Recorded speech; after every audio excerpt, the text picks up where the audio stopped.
You say he sounds a little whiny. I didn't think he sounded too whiny here. Let's play this soundbite. I admit I'm a strong conservative, but I'm not perfect. President Bush's signature initiative was No Child Left Behind. I voted for it. I shouldn't have. It was something that I said, and I'll say publicly, that we should repeal. In fact, we should repeal all of federal government's role in primary and secondary education. And if you give me the opportunity, I'll do that.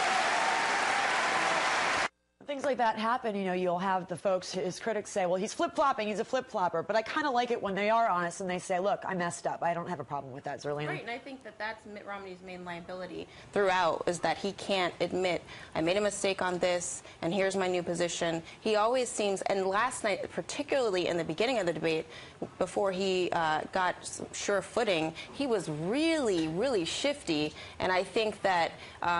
shifty? Whiny? Shifty. Man, you guys are tough. No, he was very shifty. And I think that it's particularly FoxNews.com had a online poll where they were seeing if the candidates dodged or answered a question. Right. And Mitt Romney was under the bar the entire debate. I mean, he dodged the entire debate.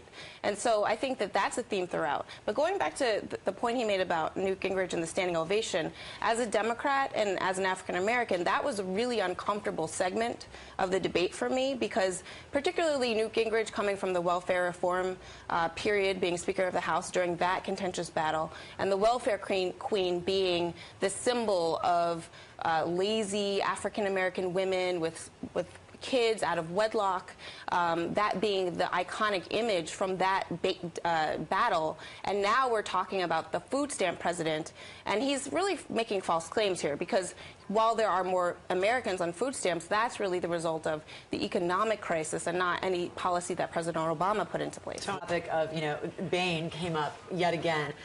Do you think Americans, though, at this point really care? I mean, part of me feels like when it comes to this Bain Capital, a lot of folks out there think, yeah, it seems like very mushy. Just as long as he's going to create jobs and he's strong in the economy, we're going to be okay with it. We don't really care about that. Do you feel that way or no? No, and I actually think that the Bain attack is a credible attack, right?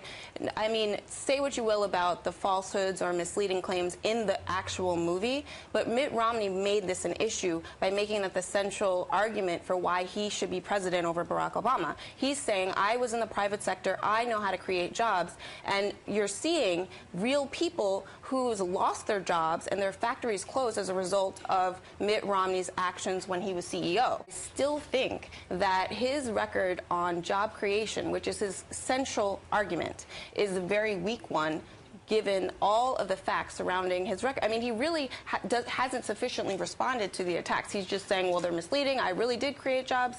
And then when you go further into the weeds, you find that that's not necessarily the case, and there's actually a lot more that we need to know, which probably will come out as Democrats bring that up now that Newt has opened it and Mitt has made that his central point in the general. It's going to be consistently attacked by Democrats all throughout the general election.